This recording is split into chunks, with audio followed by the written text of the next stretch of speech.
கல்யாணம் ஃபிக்ஸ் ஆயிடுச்சா? தமிழ் மேட்ரிமோனிக்கு தேங்க்ஸ் சொல்லணும். 26 வருஷத்துக்கு முன்னாடி இதே தமிழ் மேட்ரிமோனி மூலமா தான் இவ அம்மாக்கும் கல்யாணம் பண்ணேன். கல்யாணம்னாலே தமிழ் மேட்ரிமோனி தான். அரசியல் விமர்சகர் திரு செந்தில்வேல் இணைந்திருக்கிறார். திரு செந்தில்வேல், திமுக கூட்டணியிலிருந்து விலகுவதாக அறிவித்த வேல்முருகன் திமுக மீது பல்வேறு குற்றச்சாட்டுகளை முன் வச்சிருக்காரு. பெரியண்ணன் மனப்பான்மையோடு தங்களை நடத்துவதா வேதனை தெரிவிச்சிருக்காரு. உங்களுடைய பார்வை? இந்த கூட்டணி வலுவாக தொடரும் என்று அனைவருமே எதிர்பார்த்திருந்தார்கள், தொடர வேண்டும் என்று விரும்பினார்கள். தமிழக வாழ்வுரிமை கட்சி இந்த கூட்டணி நீடிக்க வேண்டும் என்பதற்காக நானும் வலியுறுத்தி வருகிறேன் என்று நேற்று திருமாவளவன் உள்ளிட்டவர்களும் கூட சொல்லியிருந்த நிலையில் திரு வேல்முருகன் அவருடைய இந்த முடிவு அப்படிங்கிறது உள்ளபடியே எதிர்பாராத ஒன்றாகத்தான் இருக்கிறது. அவர் சீட்டு எத்தனை இடங்கள் என்பதை தாண்டி அவர் சில கோரிக்கைகளை வைத்ததாக அவர் இன்றைக்கு செய்தியாளர்கள் சந்திப்பு சொல்லியிருப்பதை பார்க்க முடிகிறது.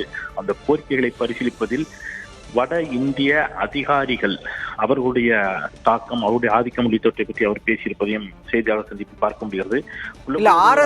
RSS அதிகாரிகள் குறிப்பிட்டிருக்காரு. அதுதான் வட இந்திய RSS அதிகாரிகள் அப்படிங்கிற ஒரு வார்த்தையை அவர் பயன்படுத்துறாரு. அது உள்ளபடியே அவருடைய இந்த விமர்சனம் அப்படிங்கிறது அதிர்ச்சி தரக்கூடிய ஒன்றாகத்தான் இருக்கிறது. அவரும் இந்த கூட்டணியில் நீடித்திருக்க வேண்டும், அவர் நீடிக்க முடியாமல் போனது அப்படிங்கிறது உள்ளபடியே ஒரு அதிர்ச்சியாகத்தான் இருக்கிறது. ஆனா அவர் மாற்று அணியாக எதை தேர்ந்தெடுக்க கூடும் அப்படிங்கிற கேள்வியும் தேர்தல் நேரத்தில் எழுகிறது. ஏன்னா நிச்சயமாக அவர் விஜய் தரப்புக்கு செல்ல வாய்ப்பில்லை, அதே மாதிரி அவர் பாஜக தரப்புக்கும் செல்ல வாய்ப்பில்லை. ஐயா ராமதாஸ் அவர்களோடு முரண்பட்டதுனால தான் அவர் வெளியில வந்திருந்தாரு, அந்த அணிக்கும் செல்ல வாய்ப்பில்லை. சீமானோடு அவருக்கு தனிப்பட்ட முறையில் ஒரு இணக்கம் இருக்கிறது. ஆனால் சீமான் 234 தொகுதிகளுக்கும் கேண்டிடேட்டை அறிவிச்சிட்டாரு.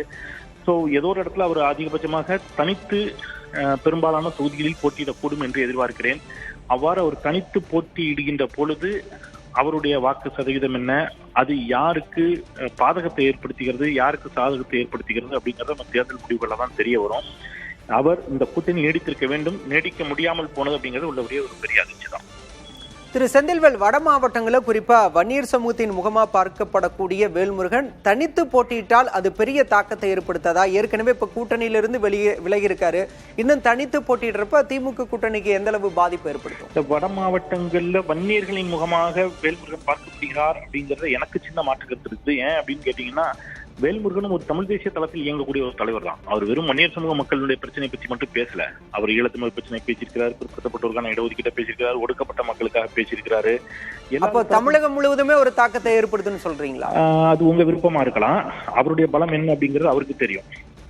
நான் சொல்ல வந்தது அவர் ஒரு சாதி வட்டத்துக்குள்ள அடைக்காதீங்க அப்படிங்கிறதுக்காக சொல்ல வந்தேன்.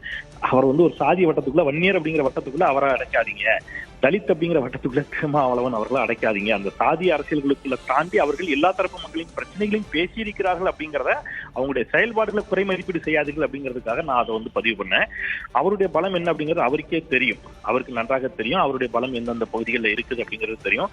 அந்த பகுதிகளில் என்ன மாதிரியான தாக்கத்தை ஏற்படுத்துவார் அப்படிங்கிறதும் நமக்கு தெரியும். இப்ப நீங்க அப்படி எடுத்துக்கிட்டீங்கன்னா, நீங்க உங்களுடைய கேள்வியில இருந்து, உங்க வார்த்தையில இருந்து நான் சொல்லணும் அப்படின்னா, வன்னியர் சமூக மக்கள் அதிகமாக வாழக்கூடிய பகுதியில் அவர் தனித்து போட்டியிடுவதால் ஒரு தாக்கத்தை திமுக கூட்டணிக்கு ஏற்படுத்துவாரா என்று சொன்னால் நிச்சயமாக ஏற்படுத்துவார், அதை மாற்றுக்கிறது இல்லை. அதே நேரத்துல அஇஅதிமுக கூட்டணியில் இருக்கக்கூடிய அன்புமணி ராமதாஸ் அவர்கள், அவருக்கு போட்டியாக ஐயா ராமதாஸ் அவர்கள் அவர் தனித்து களம் காண்கிறார்.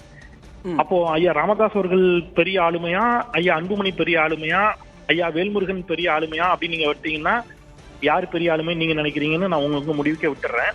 அப்போ ஐயா ராமதாஸ் அவர்கள் அதிக வாக்குகளை பிரித்தார் அப்படின்னு சொன்னா அது அதிமுக தானே பேராகுது, உங்களுடைய பாயிண்ட் ஆஃப் வியூல எடுத்தீங்கன்னா. சோ அப்போ வேல்முருகன் போனது திமுகவிற்கு நிச்சயமாக ஒரு ஏதோ ஒரு இடத்துல வன்னியர்கள் அதிகமாக வாழக்கூடிய பகுதிகளில் வாக்கு அரசியலில் ஒரு தாக்கத்தை ஏற்படுத்தும் என்று சொன்னால், ஐயா ராமதாஸ் தனித்து போட்டியிடுவது அப்படிங்கிறது அதிமுக கூட்டணிக்கு நிச்சயமா என்ன செய்யும், பாதகத்தை ஏற்படுத்தும். சோ மொத்தத்துல வன்னியர்கள் வாக்கு அப்படிங்கிறது நீங்க கேட்டதில், அகைன் நான் திருப்பி நீங்க கேட்டதுன்னு சொல்றேன், வன்னியர்கள் வாக்கு அப்படிங்கிறது அப்போ இந்த முறை 3ஆக பிரிய போகிறது.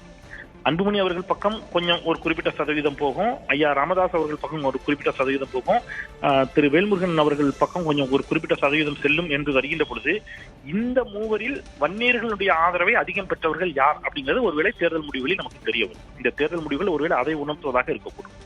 பொறுத்திருந்து பார்க்கலாம், தேர்தல் முடிவுகளில் தெரிய வரும். கருத்துக்களுக்கு நன்றி திரு செந்தில்வேல். கல்யாணம் ஃபிக்ஸ் ஆயிடுச்சா? தமிழ் மேட்ரிமோனிக்கு தேங்க்ஸ் சொல்லணும்.